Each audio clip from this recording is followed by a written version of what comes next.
Hey everybody, this is Melissa Dawn at the Ghostly Archives podcast. The live stream is going to start in a few moments, so I want to thank you guys for joining in and participating in this podcast. But before we start, I just want to ask you a big favor. If you guys could help the podcast grow, that would be fantastic. And it only takes a few clicks. You can do that by subscribing, liking, sharing the content, and also on the audio podcast platform, if you could, and if you listen to us over there, give the podcast 4 stars because it really helps us out a lot. Okay, so hang on just another minute or so, and I'll be right with you here on the live stream with our wonderful guest tonight.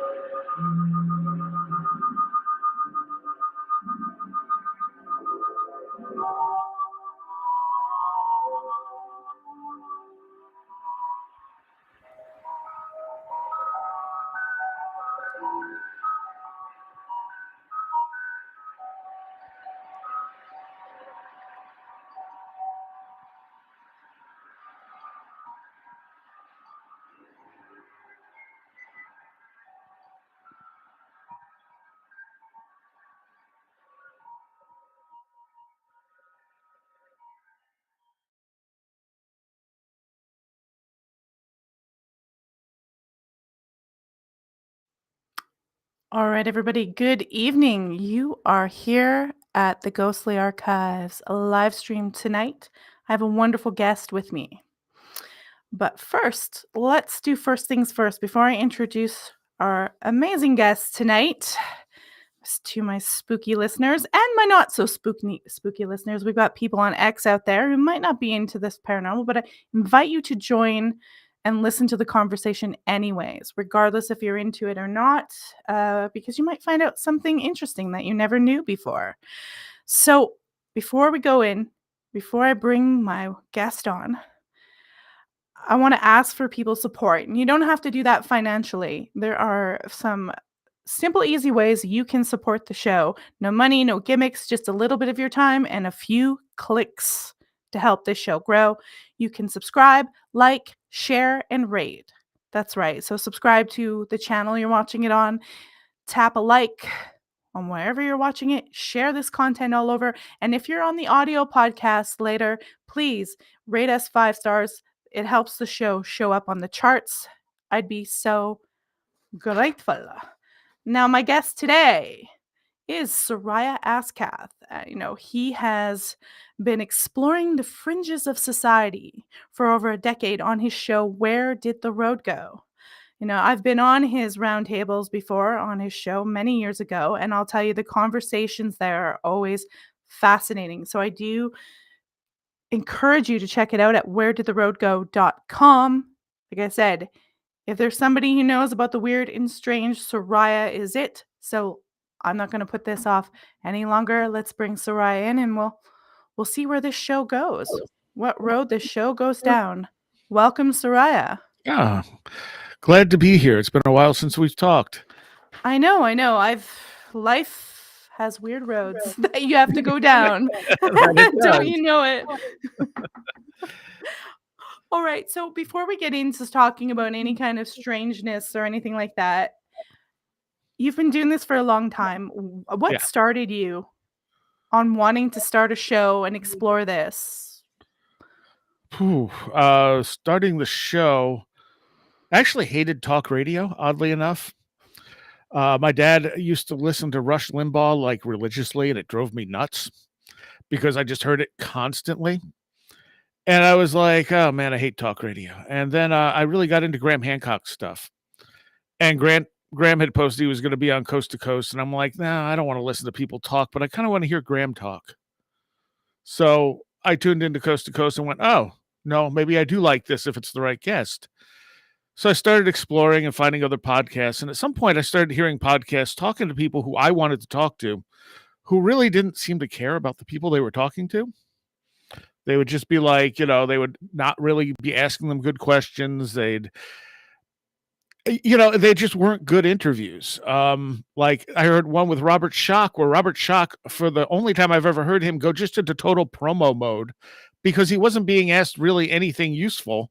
So he just started promoting the stuff he had going on instead. And I was like, I want to talk to Robert Schock. Like I have so many questions for Robert Schock. And I was already doing a metal show on a radio station in Ithaca, on a commercial radio station. I said, hey, could I do a talk show on the paranormal? And they went, yeah, that sounds good. And that's how it started. I didn't really think about podcasting after I did like the first episode. I'm like, oh, I should put this up places. And so I started podcasting it. But it's one of the reasons people will ask me how many shows I've done. And they're not numbered, they're dated. And that's because they were on the date that, they aired on the radio show, as opposed to numbering like podcasts do now. It Hmm. started out as a radio show. It still kind of has that format to some degree. Right. But yeah, so I blame Graham Hancock for all of it. Well, it definitely has a radio feel for you do radio on like you have a lot of bands coming on Yes, yeah, and live shows like that. That's fascinating. we did. We built a live studio on my property. I used to be my computer shop. I moved the computer shop into the house, and we built a performance studio because the radio station had a performance room. And there was one year I think we had 60 bands play throughout the course of the year. And they weren't really opening the station back up after COVID, and we finally got tired of it and built our own studio. We took donations and turned the building into a performance space. So why the paranormal? Have you had lots of experiences in it? Like what like Yeah, just pretty any much run. topic? It pretty much runs my life. Um, I mean, early on, I was just interested in the stuff. Around puberty, I had a Kundalini awakening, although I didn't know that's what it was. Kind of ruined my life at the time, but put me in a position that I think I'm much better off in than I would have been if that stuff didn't happen. And from that, other experiences started. I started getting into practicing magic and stuff, and all that stuff sort of combined. And I mean, now like little experiences happen all the time, little poltergeisty things and stuff like that. But those I don't even really pay attention to. I've had quite a few very weird experiences, usually in times of transition, as I've noticed. I think it was Mike Clelland who asked me what was happening when like I saw a giant UFO, and I went, I don't know. And I took notes from around 1990 till now. And so I looked it up and went, oh, that was in a massive transition point. And so I started looking at all these events and going, yep, they're all at transition points, which is really interesting. George Hansen, who wrote The Trickster and the Paranormal, talks about that, of things happening when you're in liminal places. And Jeff Ritzmann, who I became good friends with, also really brought that to the forefront and talked a lot about that. Just amazing. Before we go on, my husband just showed up in the chat and said hi. I have to Hey. thank I have to thank you for something, Seriah. So I've recently moved to the States and got married. And how I met my husband, this is an interesting story, is he heard me on your radio show and friend Awesome. requested me. Nice. If you can believe that. That's awesome. So we thank you, Seriah. I think awesome. I think you popped up in People You May Know initially, and then I saw that you were into magic. And I was like, oh, I'm going to send her a friend request. She seems to actually know this stuff. And I think the first show you came on was one about, who did we talk about? Was it maybe Austin Osman Spare? I know I talked about some stuff, the experiences I had, but I know I was on one, I think it was like Everything is Demons or something like that. Oh, that one. I can't remember. There was a few of them. Did you do the one with Austin so. Osman Spare? I did, and I didn't even know who he was when we did that. I was like, okay. I know who he is now. I knew who Aleister Crowley was, but I didn't know who he was. Okay. I think I saw Crowley stuff on your page maybe, and that's what I was like, oh, maybe I should talk to this person. Interesting. Well, I'll tell you, I'm trained in graphic design, and I see a lot with companies and all the stuff out there with their logos and everything they're doing, and I'm like, "Oh my god, they're doing magic. Graphic Yeah, design is magic." That's why that's that's why true. I don't wear logos now. I'm like, "Oh my god, I just don't wanna even wear a logo. I don't want them stamped on me." Yeah, that's kinda what it is. I mean, it's like It's buy our true. stuff so you can advertise us. Yeah, and we own you. We, like, own your soul. That's how I feel. I mean, I'll wear band shirts because I wanna advertise the bands, especially underground bands, because Yeah, that's okay to me. that's yeah, like, they're a little bit more authentic than, like, a lot of bands when they start and they get big, you feel this authenticity, but when they go through this system, they sort of become this strange apparently I have a slight echo. I'm being Mm, told I have an echo. That's interesting. I'll check the settings here on my, audio and make sure it's Blue Snowball. could be from my end. I'll lower my volume a little bit. It might be my I'm using a new, um, boom arm here, so I might just be too close to my mic. Incognito says, "Hi, Seriah." Hey, Hi. That's my husband, by the way. He's out on the road and he's, joined in. So, yeah, nice. I don't know, the whole logo thing is just bizarre, and I didn't realize it until I went through training Yeah. and then started reading about magic and sigils. I was like, "Oh my god." Well, I mean, most advertising at this point is mind control. That's right. It's so much about knowing how we respond to different images and different things, and so, yeah, it is kind of like magic. Well, and the whole idea, it's not just the logo.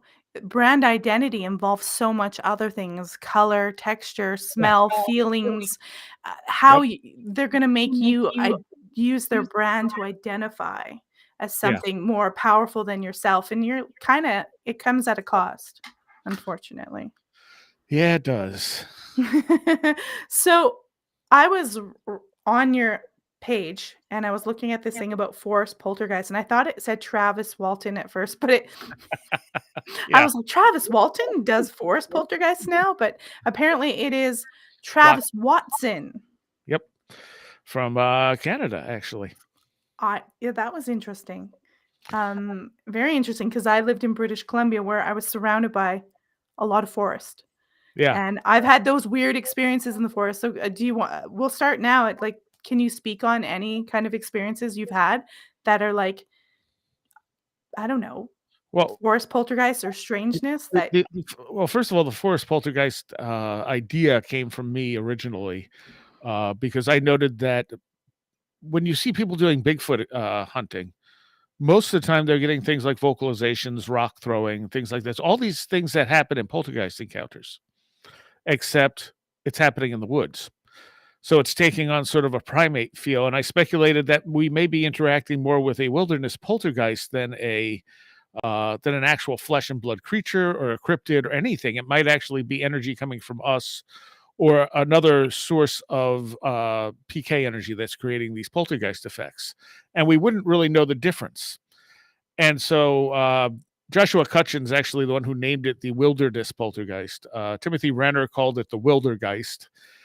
It took both of them when they started looking into it after I said that, both of them from the flesh and blood Bigfoot idea to the yeah, Bigfoot's not flesh and blood. And Travis really loved the idea and asked me if it would be okay if he wrote a book and on the subject. So that's what he did because I wasn't going to write a book just on that because I you mentioned you were on one of the shows where we did everything as demons. I honestly think poltergeists might be the thing that everything is to some degree. Like you see poltergeist activity in all of Mhm, this stuff. As far as weird experiences in the woods,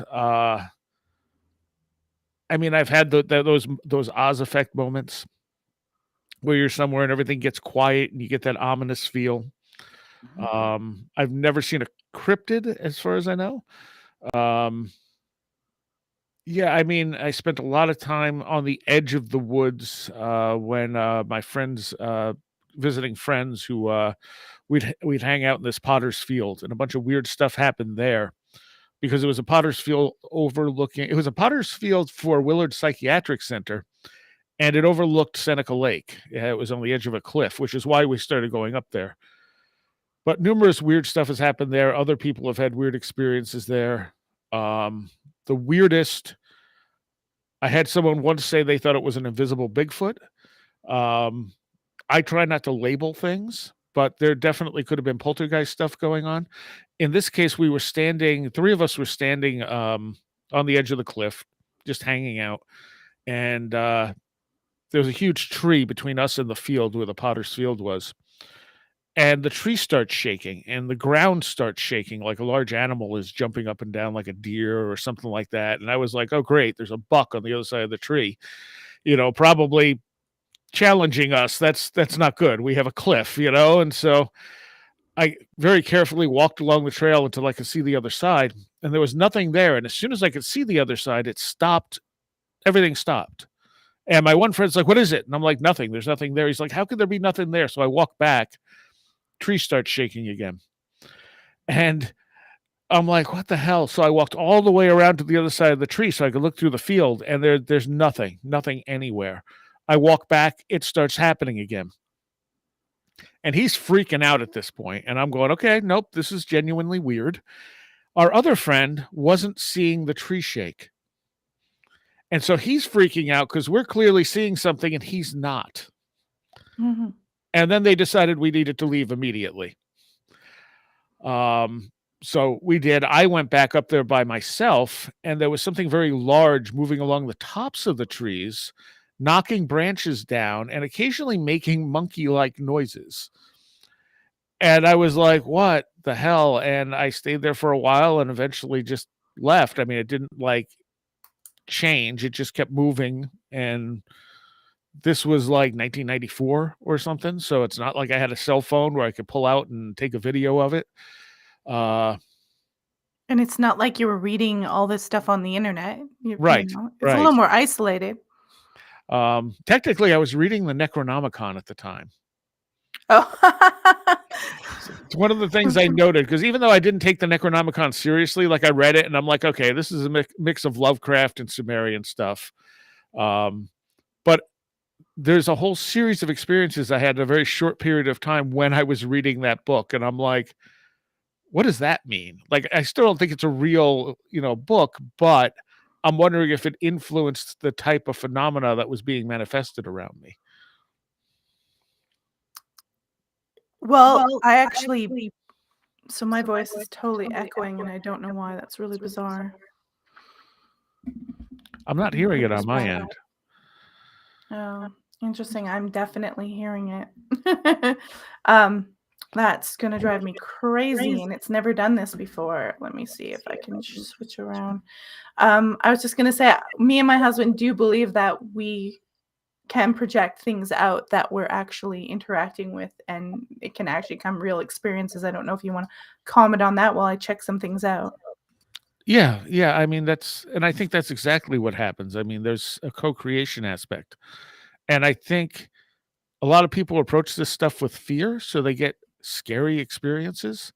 And until they learn to not deal with them, with that fear reaction, they tend to remain scary. Most of the stuff that's happened to me has not been scary. Even that didn't scare me. It scared my friend. But it didn't scare me. I was just like, oh, this is interesting. So most of my experiences have not been scary, negative experiences. There's one or two here and there that have freaked me out. But usually it's just kind of like something happens and I'm like, what is that?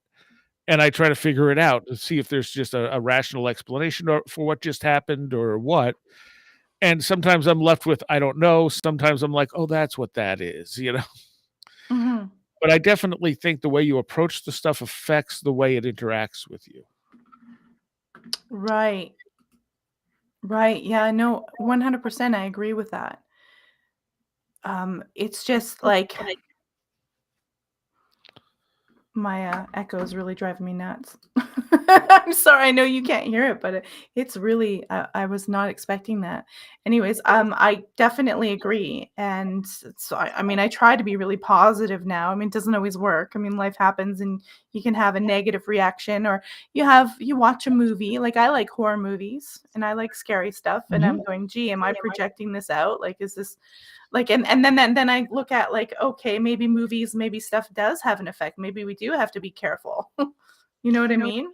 Yeah, but I also, like, one of the things that I found interesting, within the last few years, they put out, studies where they said people who listen to, like, heavy metal and stuff like that tend to be more well-adjusted. And it's because you kind of, like, deal with that dark side of things, you have an anger release, you have, you're not as, freaked out by the dark side because you're in you're kind of inundating yourself with it.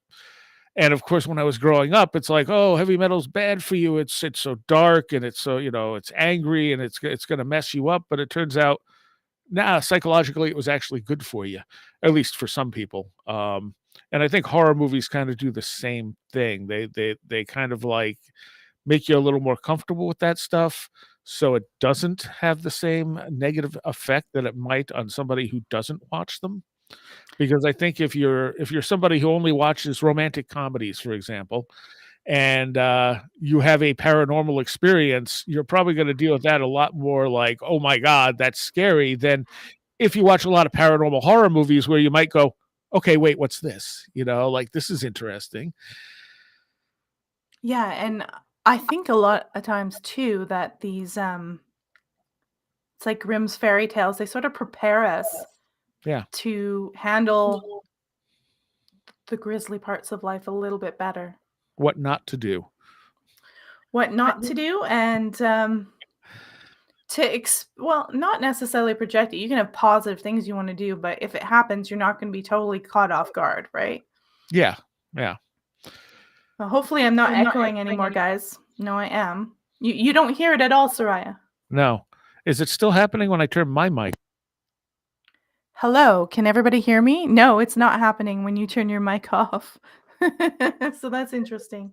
Yeah, I don't know why. Because the speakers are very low and this mic is very directional. Okay, well, okay, we'll just go for it. But yeah, that's probably why. Um, that's why it's happening. But all right. So I want you to talk about Kundalini because you said you had a Kundalini experience, and maybe there's people here who know what that is, but maybe there's people like who are joining that don't know what the heck you're talking about. So what is it and what happened? Well, that's a really good question. What is it is energy. Um, Kundalini is a Sanskrit word for it. It's energy that starts at the base of your spine and moves up your spine to your crown chakra. I didn't believe in any of this stuff. Energy was one of those things where I was just like, yeah, yeah, whatever. Um, but throughout my early life, I started having miscellaneous pains along my spine. I was having hallucinations that I knew were hallucinations, things that I knew weren't there, usually sounds, which is very common with Kundalini awakenings. Um, and it just kind of grew from there.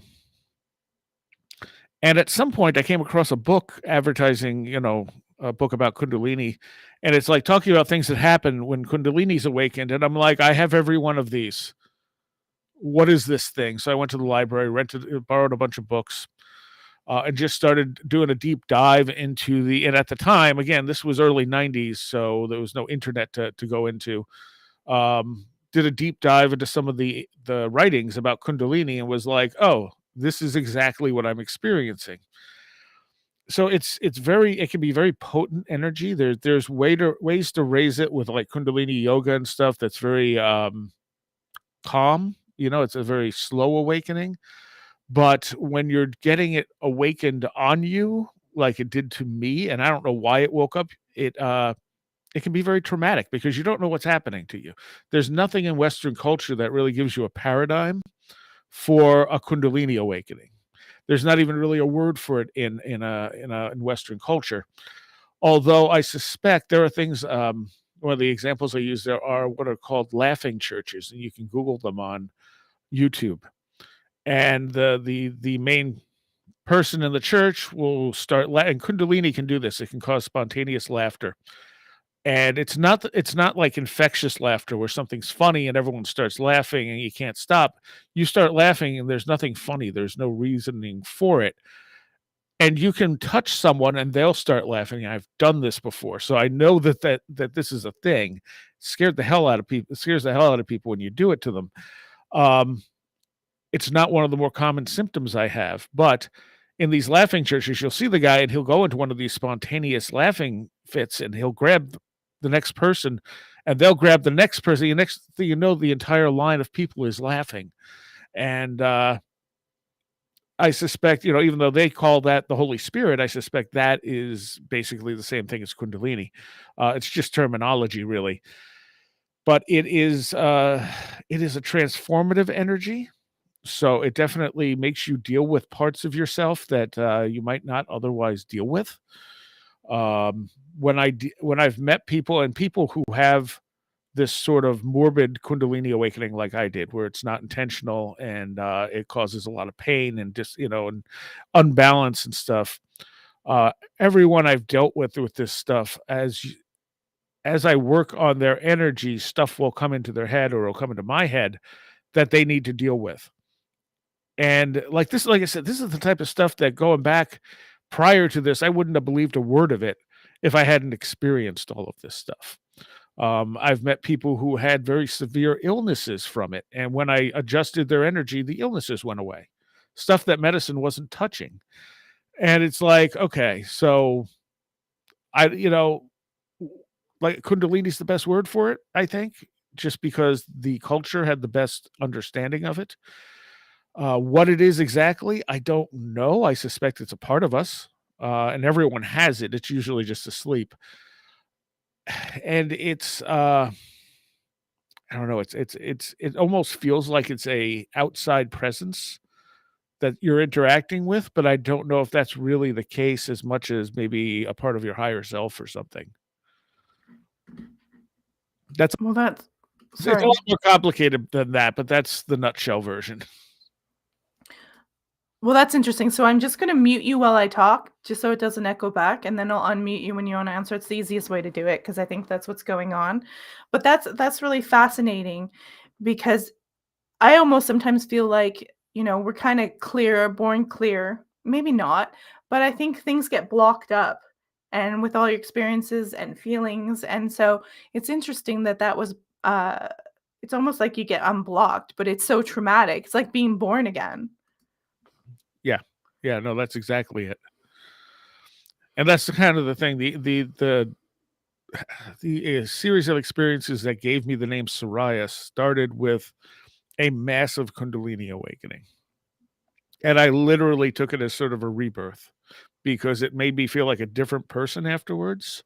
Um, all of a sudden, all this stuff I couldn't figure out and didn't know was there was brought to the surface, and I had to deal with it. And it literally felt like dying. And when it was over, I was like, I don't know what just happened to me because I still didn't know what Kundalini was. Um, and then it was shortly after that I was given the name Seriah, and I went, I'm not going to use that name. That's not even a name. And once I started using it, everything started falling in place. So who gave you that name? Like what when you say you were given it, who gave it to you? Not a clue. It was spoken into my head very, very loudly. We had gone to see the Scorpions play, and this was 1991. And my friend was driving. His sister was in the front seat next to him. My friend was asleep next to me. So both women in the car were sound asleep. And we're just driving along. And all of a sudden, from my right ear, the ear that's closest to the window, the name Seriah it was like it was yelled into my head. And I knew immediately it was supposed to be my name. And I was like, no, what was that? And I was like, did you hear anything? And the guy, my friend driving, is like, no, why? And I'm like, okay, just checking. So where these things come from, I don't know. Sometimes I just know things. Sometimes they're spoken to me like that, and although that's much more rare. But when those things happen, they're almost always 100% accurate. So it was sort of like a test question because I had this feeling that it was something that was like an inner working or something spoken to you because not with a name, but I've had similar experiences where a voice is just in my head telling me information there's no way I could possibly know. And when I've ignored it, I've gone through hell and trauma, like when I ignored it on dating somebody who was not good for me. I had dreams and everything, and I ignored it. Hell, but when I listened to it, I may never know what was going to happen, but because I've ignored it before and seen the hell that's broken loose, I'm like, I better listen to it. And obviously, everything is fine, so you don't know what would have happened if you didn't. But I've not listened to that voice enough times to know I don't wanna know what will happen. I just wanna listen and take good care. So do you have that voice that shows up at other times giving you information or telling you some direction which you should go or avoid, like, outside of giving you that name? Yeah, but usually it's in dreams. I have a lot of prophetic dreams, and they're not even prophetic dreams, they're like information dreams. Like, I'll be given information about something that's gonna happen or someone I'm gonna meet.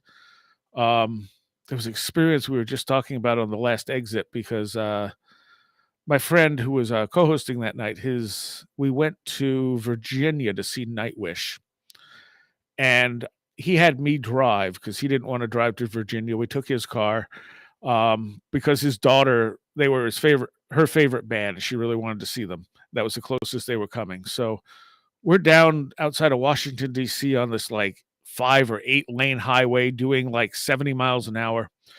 Cars packed all around us, and right before we got on this highway, something came into my head. It was almost like I was looking at a book and flipping through the book real fast and getting all the information from it. And I kinda just stopped and actually commented, I'm like, "Well, that was weird. What the hell was that?" I feel like I just got information put in my head, and I have no idea why or what it was. And, like, 5 minutes later, we're driving down this road, and the car in front of us, I don't know what happened to it, but it just kinda suddenly went this way and slammed into the car next to him and then started spinning. And so we're right behind this car, and I never thought twice about it and just drove around it. As it was spinning, I went right around it as it was, parallel to us and just kept going, didn't even, like, I mean, there's plenty of times where I've almost hit deer and stuff, you have the heart racing and everything else. There was nothing. It's like I knew it was coming. I just didn't know I knew it was coming. And, he was commenting, he's like, "Yeah, if I was driving, we would have been dead." And I'm like, "Yep, I don't know. I just knew what to do and did it." So I'm guessing everybody makes you drive now. You're like designated driver. You would think. Most people just don't like driving. Um, I've had so many close calls driving, but, I've also saved situations a lot, so I guess it equals out. Mm, that's fascinating. Now, I was recently okay, so I live in Utah now, and so I'm, like, having all this fun with stuff around here, paranormal wise, that I didn't know, and there's a lot in Utah, I didn't know that, and I was at this house where they're saying that Ted Bundy killed one of his victims. Probably didn't happen. He probably was never there. But it's supposed to be this portal, and I was filming it, and apparently there's all this mythology around. I wanted to get into this idea about portals or what you think about them because they probably tie into a lot of this poltergeist stuff and experiences. Um, do you think we can create portals or like what's your opinion on that kind of stuff? Absolutely, yeah, I think, like, where I live now, all kinds of weird stuff happens, and I'm pretty sure that's because of me. It's because of the energy I've put into the environment and because of the fact that I've practiced magic here for 40 years, you know? Uh, but yes, I think that high emotional events can put stuff into, an area, and it can create sort of a portal where it draws that stuff in. I don't know if it's necessarily a portal going anywhere as much as it's an area where activity it can kinda manifest easier. So, it has the energy to manifest for one reason or the other, and, there are areas like the Skinwalker Ranch region where it's probably coming from the environment more than anything, and there's areas where it's probably coming from people. Mm, I agree. Like when I was at this TED, I'm writing an article about it that I'm gonna have out, and I filmed it. I noted that it probably Ted Bundy was never there because I was doing research on it. But I'm like, with all the energy that people have put into this location, including Ghost Adventures was there filming it. And I watched it because I couldn't get inside because his house was just in bad shape.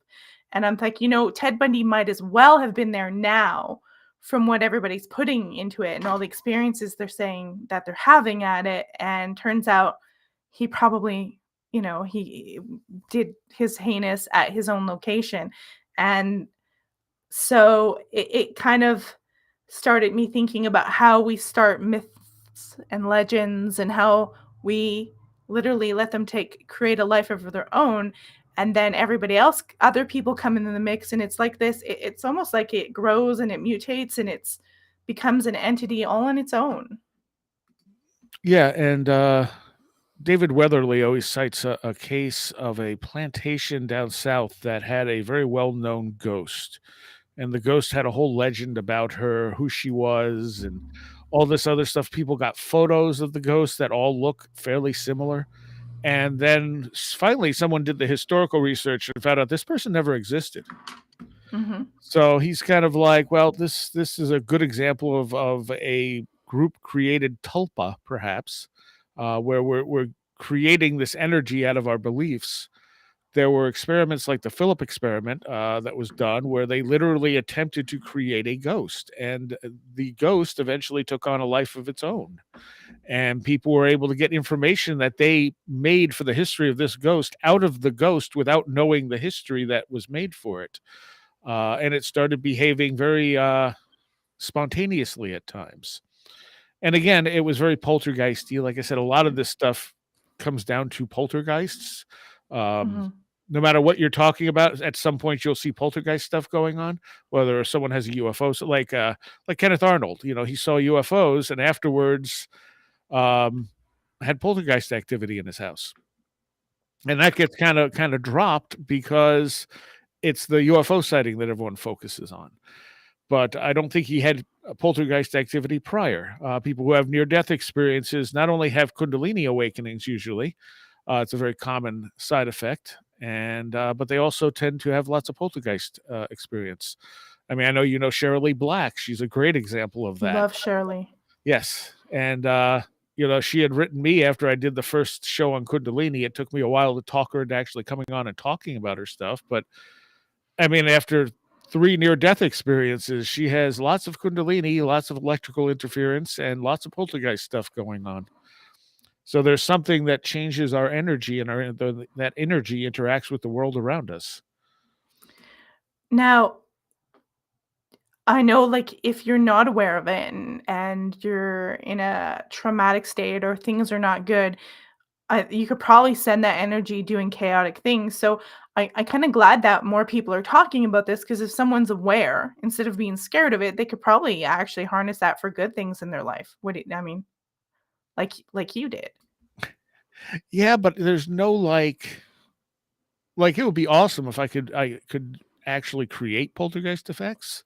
Like Luke Skywalker? Right, yes, like using the Force, but instead it's just kind of random unconscious things. I mean, I had a series of poltergeist events, and I wasn't even particularly stressed out. I don't know why these happened this one day, but I still had satellite TV, and I had just like the metal station on, and I think it was playing Budgie or something, so I turned it up, and then it went to AC/DC, which I'm not a fan of, so I muted it, and I left the room. And suddenly it came on full volume. And I was like, what the hell? And I walked back, and I mean, full volume on the stereo was almost unbearable. And I came back and I muted it.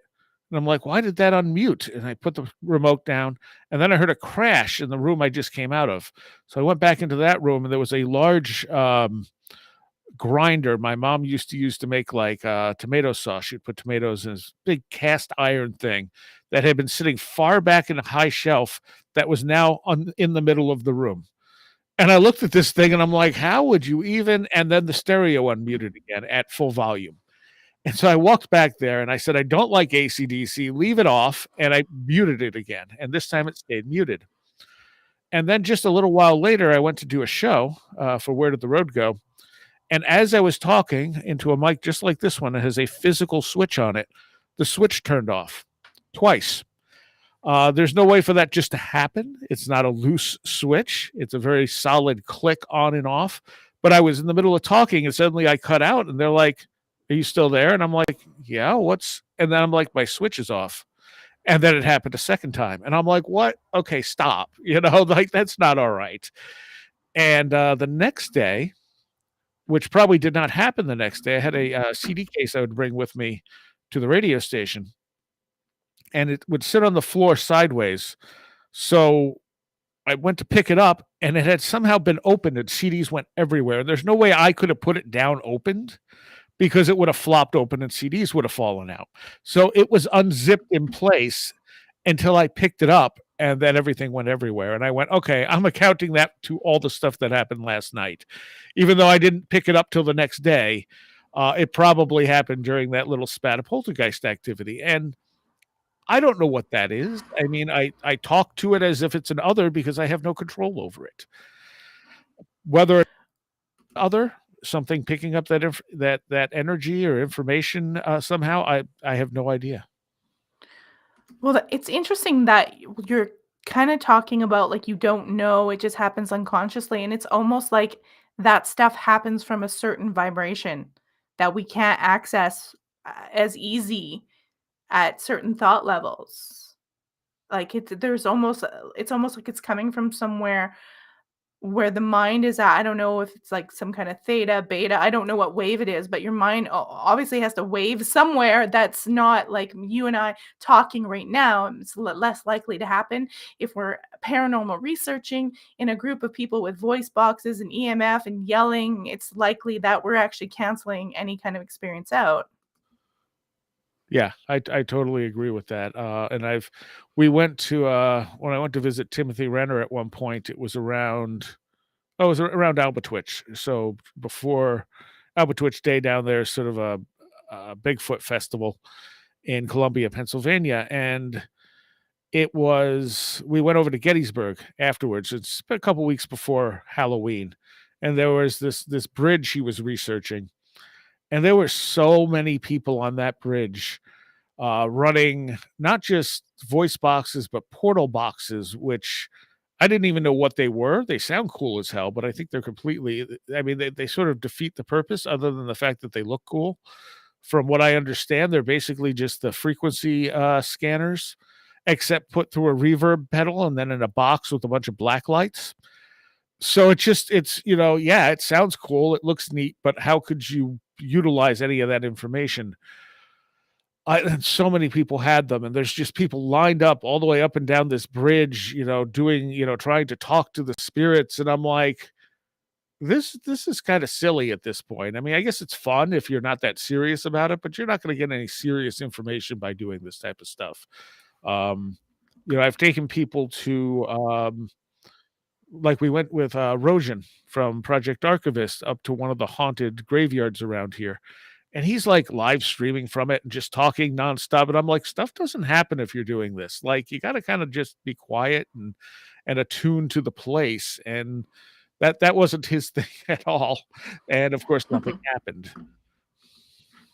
Well, yeah, not surprising that nothing would happen. I mean, we're going on a ghost hunt in February, so I'm I'm not expecting I'm gonna be not expecting anything to happen because there's probably gonna be 15 or 16 people there, but we thought I've never done one, so we thought, we'll just do it. But like if you go look at someone like Hans Holzer, they're in a small group and they're with a medium and they're literally getting the feel. They weren't sitting there with a whole bunch of devices and people screaming and yelling. They've got a medium and she's somewhere in some trance, like getting deep information. And it reminds me of, I was listening to Dolores Cannon and she hypnotizes people and get information. And it's from this really deep somnambulist level where strange stuff happens and strange information comes forth. Yeah. you know? The problem with hypnotism is it's unreliable as like memory recovery, but it's definitely a legitimate altered state of consciousness, and weird things can happen in that state. I mean, I think there's so much more to us consciously or I should say non-consciously, that we're connected to that we're unaware of. We just have no direct control over it. I mean, even most of our body functions, breathing, heartbeat, all that type of stuff, we have no real conscious control of that. There are certain monks that can control it, slow it down or whatever, but your average person, there's just all this stuff that happens naturally, and it's still a part of us. Our brain is working to make that happen.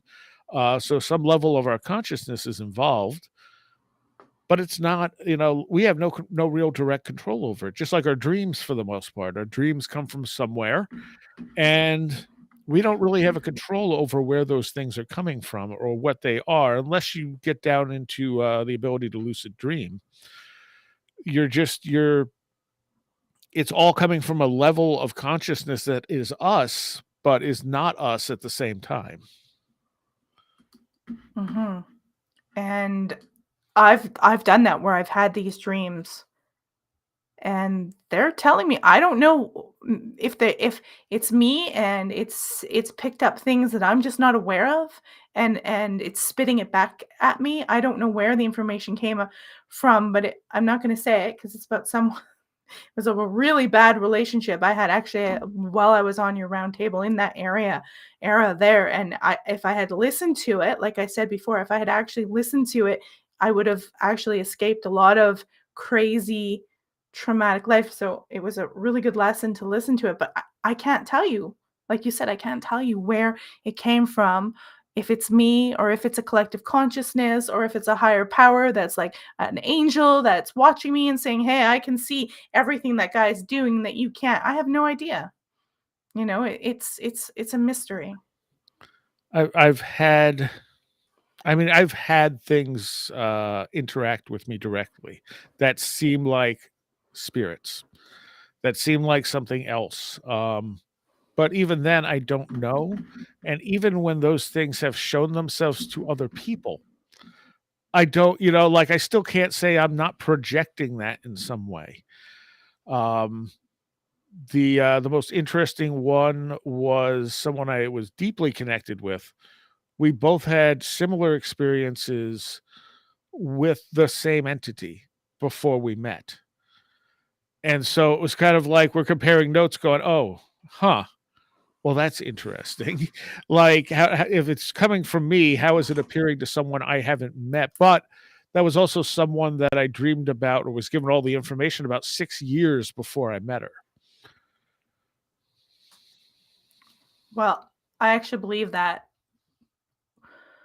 we can get information on future people 100%. Now, if anybody's in the chat, we had a whole bunch at once. It's dipped down. We got a bunch of people on Twitter. We got a bunch of people in chat. If you guys have a question for Seriah, pop it in the comments. Hopefully, I'll see it and I'll pop it up. We're coming to maybe the last 20 minutes or so of the show. So if you have a question, now's a good time to pop it up. If you have anything you want to pick Seriah's brain about, please do that and I'll pop them up right away. Oh, look at that. We got one. Here we go. So we got Seriah Rocks. Just go subscribe and listen to the entire channel history. So awesome.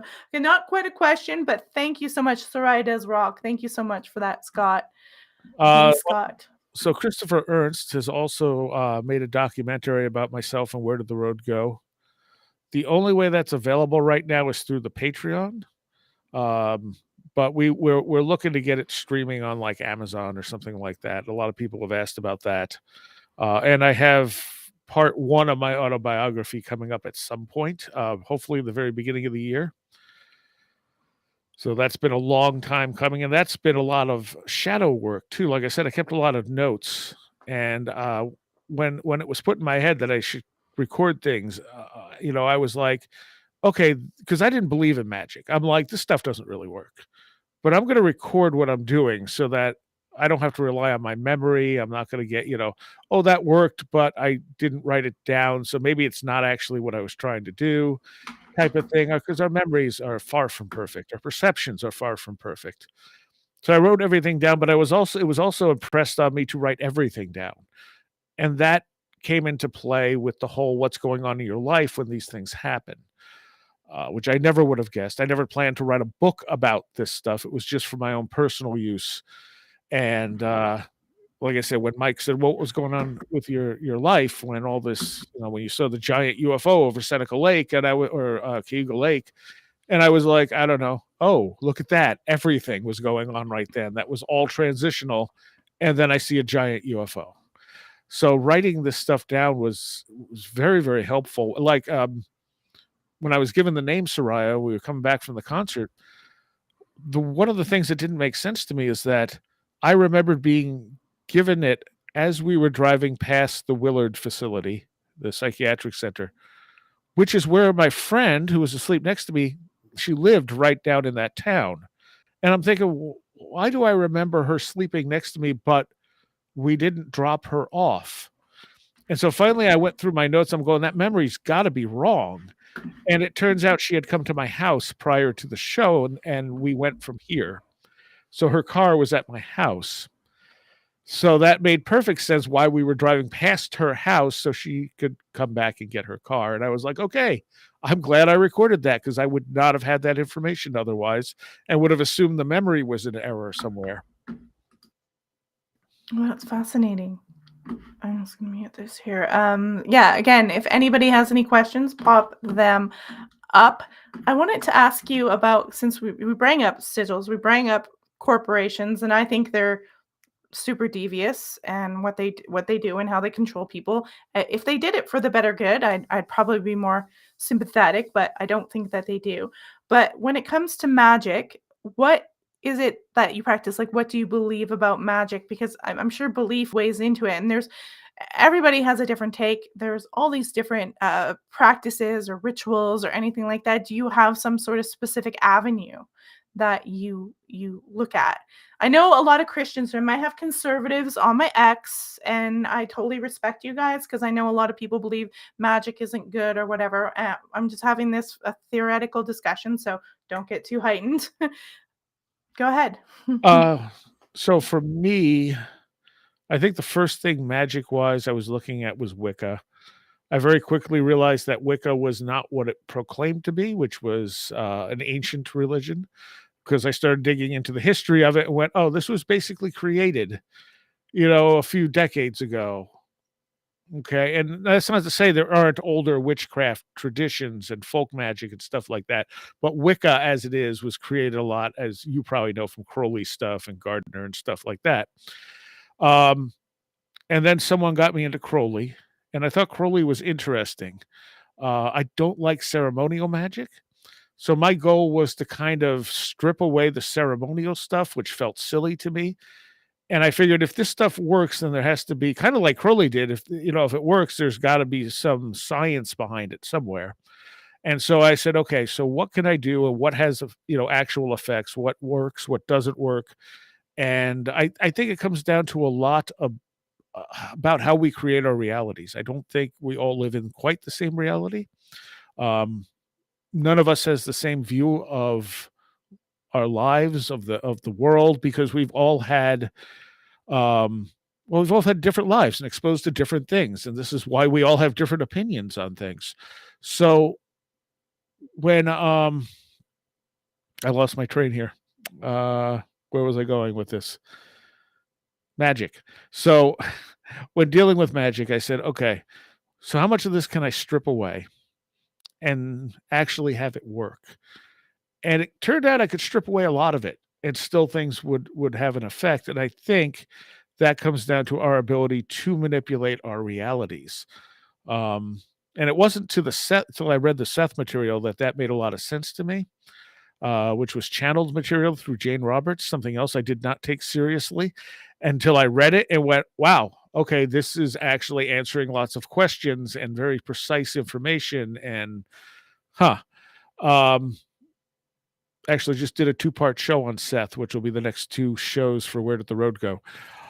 But one of the things Seth talks about is how the unconscious creates reality, and how that is its language is symbols. So here you have sigils and things like that.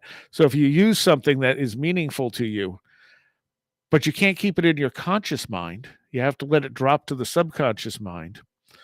And that's how you affect reality. And I'm thinking, well, he just described magic without using the words.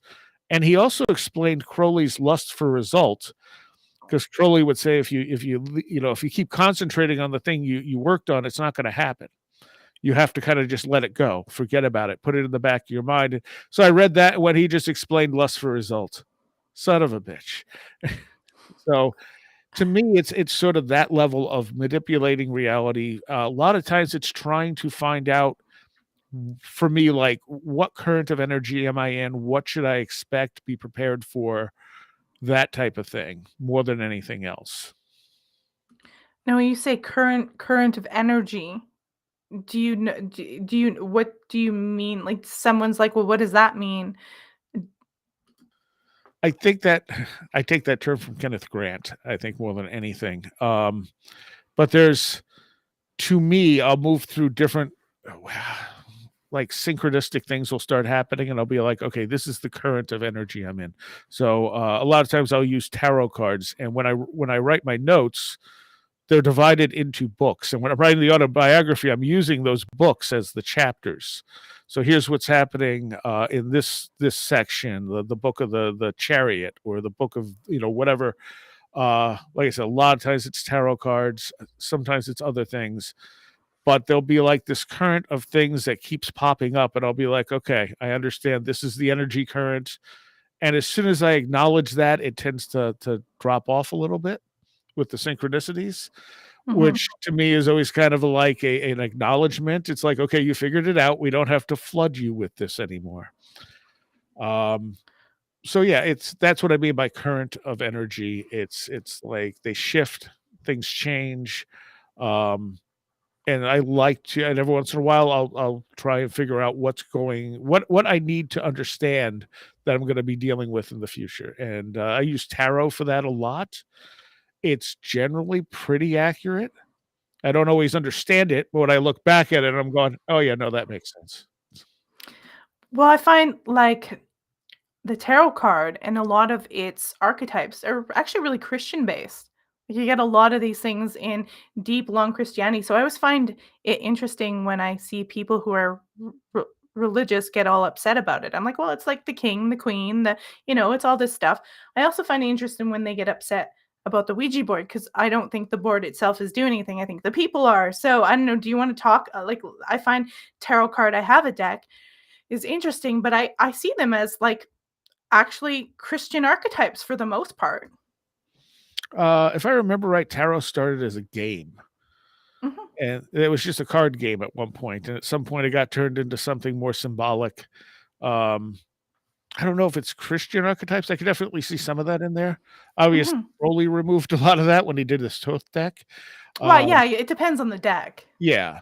But yeah, I mean, a lot of stuff from that time period would have heavy Christian influences.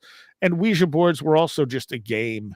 I don't think there's anything inherently evil about Ouija boards. I think that they can open you up to potentially negative things, but they're just a tool. It's not the board itself that's evil or negative or anything like that. It's what you're potentially communicating with and how you're dealing with what you're communicating with. Uh, that plays a lot into it. And of course, it's meant to be spooky, so you're kind of going in with that fear in mind when you're playing around with a Ouija board, in a dark room with candles, and everyone's a little bit afraid, and so the chances of dredging up something a little more negative go up. It certainly does. Now, it's interesting that you're having a couple of shows on Seth come out because my husband's been listening to the book, and I had known about it because of the Law of Attraction and The Secret. And who was it that someone referenced? I think it was Abraham Hicks. They referenced Seth, so I knew about it, and I hadn't really gone through it. But he's been listening to it. It's totally changed his look on things about being more positive and looking at life differently and realizing not everything, you can't control everything, but some of the things that you're looking at are, you're actually bringing them to you. So, can you speak to how it changed your life, or do you focus on that a lot? Is that a topic that you like to come back to? It seems to be a topic that just comes up. It's one of those things where I'll be looking at something and be like, "Oh, Seth actually commented on this," and it makes sense. For me, I was going through a very long dark night of the soul sort of experience, and I couldn't shake out of it. And I had started doing I started looking up near death research online. This was like probably around 99 or so, just to see if anything new had been anyone had come up with anything new. And going through all these websites, a lot of them would be fairly scientific in what they were reporting, but a lot of them would also throw in, "Oh, and Seth said," and I'm like, "Why Seth? Why do you keep mentioning this one channeled entity?" And it was consistently Seth. And so I finally found this doctor who had done a near death study, and he didn't believe in near death experiences. He was a heart doctor. And what he did is he took every single person that he did heart surgery on, and he gave them a questionnaire. And in that questionnaire, it would ask you this everyone the same questions, no matter if they had a near death experience or not, including things like what do you think was happening during the operation, your resuscitation period, etc. And he found that the people who claimed to have near death experiences were very, very accurate if they were out of body and could explain what was happening in the room, to the point where he was kind of freaked out about it. And he's like, huh, these people are definitely experiencing what they say they're experiencing. They're seeing it from this level because there's no way they would have known this information otherwise. Um, the people who didn't have near death experiences, their descriptions were kind of like what you would see on television, which is generally not very accurate. Because he asked them to make, if even if you don't know what happened, make up what you think happened. Tell me what you think was going on during the operation. So he walked away from that with a certain amount of like, okay, these people are experiencing something very real I can't explain. But one of the things he found is that people didn't have to die to have a near death experiences or an NDE. They were some people never died but had an NDE. Other people died, didn't have an NDE. And I was like, okay, well, that's the first I've heard of that. That's interesting. And so finally I said, okay, why does Seth keep coming up? And so I'm like, I have a Seth book here somewhere that I picked up because I thought it might be amusing. And it was like $1 at a used bookstore. And so I dug around, found it. There's a chapter on what happens when you die. And I start reading through it. The first thing Seth says is that people leave their bodies at different times. That some people, when they die, leave their bodies before the body is dead. Other people will stick around long after the body is dead. And I'm like, okay, so the first thing I read just explained the research that this doctor just did, that no one else had come, as far as I know, no one else came to that conclusion prior. And I'm like, okay, now I'm interested. So I started reading more of the Seth book, and it brought me out of that dark night of the soul because it gave me a whole different way to view the universe. Even if it's wrong, um, the methodology and stuff in it works. It's kind of like Carlos Castaneda. We know Castaneda probably did not have the experiences he said he did, um, but he studied shamanic cultures and stuff like that, and that's what he built the book off of and all the practices off of. Hence, the practices work, even if the story is essentially fictional. Um, so I don't know what Seth was. I have a book called The Magician's Dictionary, and it's was put out by Feral House, and the only channeled entity I think in there is Seth, and they literally say Seth might be the only like convincingly channeled entity ever. And I would say that's a lot of these other ones, they're definitely channeling something, but they're not getting the level of detail and such that Seth brought. Mhm. Seth was extremely specific and extremely detailed, did not make any extraordinary claims, and the practices he sets out actually do work. Well, the one thing that I find interesting about it is instead of feeling like you're just going through life in a ping pong game and it's crazy, you actually start to realize that your mind is your tool. You do have some control and get your head out of the mainstream. Realize that everyone at some level is going to try to control you, and you actually get to decide kind of where you want that and what you want. If you want a life of some sort, don't go and listen to somebody who hasn't produced that or whatever, but it kind of gives you some more hope rather than just life sucks, everyone's screwing me over. Now you're like, I need to test this out and get curious. And actually, I do have some control, and there's something more to what the system's telling me. And I honestly believe that the system doesn't want us to know this. They really want to control our thoughts. Clearly, it doesn't matter what political party it is, they want to control you.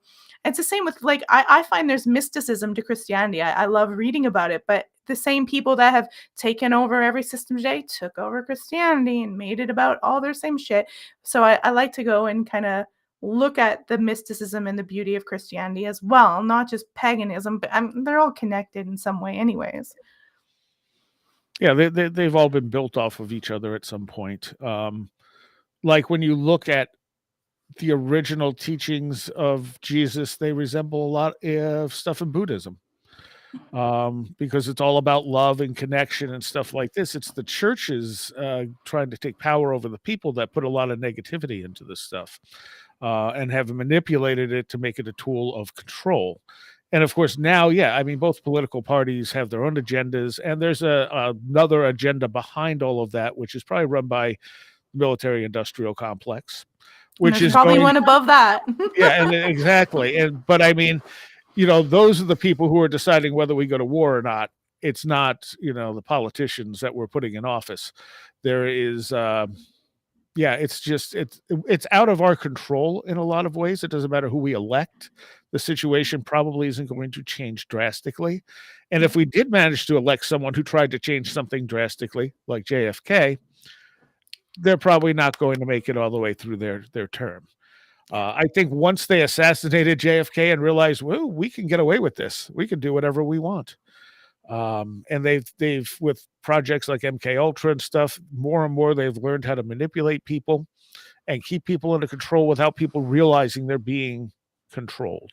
And the media now does that on a 24/7 basis, where they keep people in fear.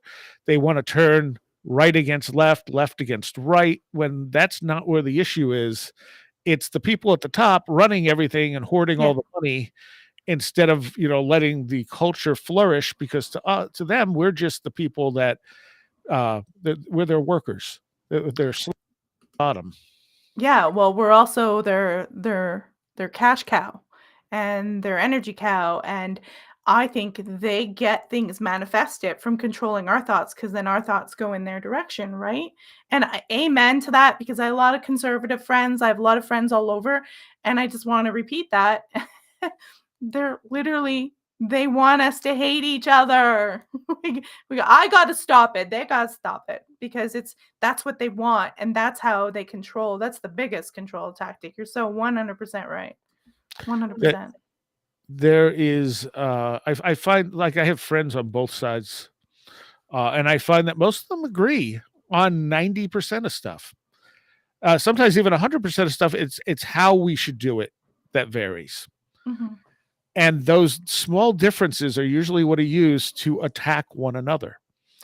The media focuses on differences, or makes up stuff, or exaggerates something that is not a big issue, in order to distract us from what the real issues are. So the media will suddenly focus in on something and be like, oh, we need to do something about this. And then they throw all the fear mongering into it. And the next thing you know, there's all these movements and everyone's distracted by it. And who knows what's going on behind the scenes Yeah. that's distracting us from. And then, 3 months later, you don't hear anything about it, because it's on to the next. And right now, because we have information going so fast, it's not just one news thing for all. They're like, boom, boom, boom, boom. Like, they're throwing it at us. And I think it's making people really sick. So I take breaks off of X for like 3 days in a row so I can get things done. And I share content and everything, but I take breaks because I have to, because I don't want to go insane. Because yes, the media and the news, I don't watch TV anymore, but now it's, other things can affect you as well. So you kind of have to clear your mind out. Yeah. Yeah. It's, I try not to pay attention to much news. There's a few websites I do like that seem to be a little unbiased. Like Covert Action, I think, is really interesting, because they will notate everything they're talking about, and they're looking at what America is doing behind the scenes around the world, Mhm. and generally not in a good way. Um, There was, actually my vet told me a story. Um, he was in, Vietnam, but he went over to visit, and he said there was a cave there where the people who were living in this cave were trying to escape the war, the Vietnam War. And he went to visit the cave. He had nothing to do with the events that happened, but they were just farmers. It was their families and stuff living in this cave, and they'd come out and they'd farm, and then they'd go back into the cave to avoid any military actions or anything like that. And at some point, our military bombed the cave, even though there was nothing to do with enemy actions or anything. They just slaughtered them. And he went into the cave, and he said you could feel the heaviness of the energy there. And I thought that was very interesting. But our military does these things, and we've formulated revolutions all over the world, and we've been behind assassination attempts and all this other stuff. And when you really look at it, it's again, it's hard to say even how we fix this issue because they have so much control. Um, we It really does feel don't. hopeless. Yeah, it feels very hopeless because they're definitely not pushing things in the right direction. No. And nobody feels that they are at all. Nobody does, and we're just gonna probably rip each other apart over it. That's what, like I said, I think though this stuff, if more people knew this, they would. But we're such herd animals. It's hard. People get scared about this. They're like, "Oh my God, you're talking about the occult." It's like, no, we're just talking about your thoughts.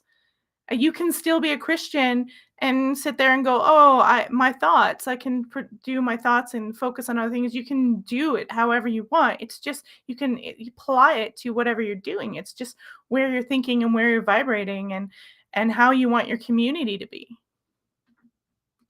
And I think accepting people for who they are is incredibly important. Um, and we do have that herd mentality. We have that tribal sort of thing, which is one of the things that keeps us from progressing. Um, you see it even with sports teams, how angry people can get at people who like other sports teams. It's like it's a game. It's okay to, root for a team, but when you're getting to the point where you're hating the people who root for another team, you got to step back. And again, the media knows how to manipulate that tribal mentality that like these are the people that are your tribe, everyone else is the enemy, and it keeps you contained. It keeps you from growing beyond that limited sort of echo chamber and that limited sort of view of the world, rather than just kind of being like, okay, everyone's going to have a different experience of life. Even twins don't have the same experiences, and those experiences are going to shape how we view the world and how we react to different information. Um, someone having a bad experience with a certain type of person is going to be like, well, I don't like that type of person. Where someone who has a good experience with a certain type of person could be like, but I love that type of person. What's Happens wrong to with me all the you? time. I'm Yeah. like, "What the hell?" So it's one of those things that we need understanding, and we need to not put our own view of things on other people. And it's Which like, is as long hard. as you're Which is not hurt, hard. it's hard. And as long as you're not hurting anyone else, like, people could do whatever the hell they want as far as I'm concerned. Mm, They should to be mm, their they should strive to be their true self as much as possible. And that's not always easy either, because it's a matter of throwing away a lot of assumptions and a mhm. lot of stuff that's ingrained into you as you're growing up by, your parents and your peers and stuff like that, and getting down to like, who am I really if I toss all this stuff out? J though, I think it is important if you wanna hold a nation together or any kind of community together to have some common boundaries. So, I mean, perhaps we need to define what those common boundaries are, but the media is never gonna do that. They're never gonna say, "Hey, you know what? Almost everyone in America or everyone here wants this and that, like, they all want this, so let's put this out as our how we're common." We want family, we have this, we have all these values. They're never gonna do that. They're just gonna present the negative and the terrible stuff like you said. And that's why I like that we're talking about Seth and focus on, I don't know how to get it out, because I don't know. It's if we just have to come to some singular point and everything has to collapse, I have no idea what's going to happen. But it's it's certainly I'll tell you one thing. When I was a little kid in the 80s and the 90s, I never saw this shit coming. I'll tell you that. Yeah, well, I think at that point everyone was just afraid of nuclear war. Um, this is a whole different ball game of manipulation and control, and getting So, underneath that is, you know, well, I mean, to wrap it up, I want to go into. I had some guests on a while back, and we were talking about AI and all this stuff because that's where things are going. They want AI to control the entire internet, not us. I mean, why even be on there? It's so crazy. But she was saying this to me, and she's brilliant. They do the Obelisk podcast. Love them. Nish, she was telling me that we are the ghosts. We're going to be the ghosts from AI. And I was looking at stuff and I was like, oh my God, it's almost like AI is a tulpa. And we've been giving all our energy to this system that we're doing it right now, if that's the case. And it's almost like it's going to become a stronger being than us. Do you think that's like the future? Like, where does this go? And we can tie it off with that. I think the thing with AI is that, you know, everyone's afraid of Skynet. You know, oh, AI is going to become conscious and wipe us out. I think it's more likely that we're going to put too much reliance on a tool that isn't able to handle that reliance, and that something really bad is going to happen because of it. I mean, right off the bat, you saw, I think it was a Overeaters um, phone line that people could call, and they decided to fire everyone and just have AI take the calls. And AI was giving the most awful advice to these people, and people started complaining. And it's like, yeah, that's not what AI is there for.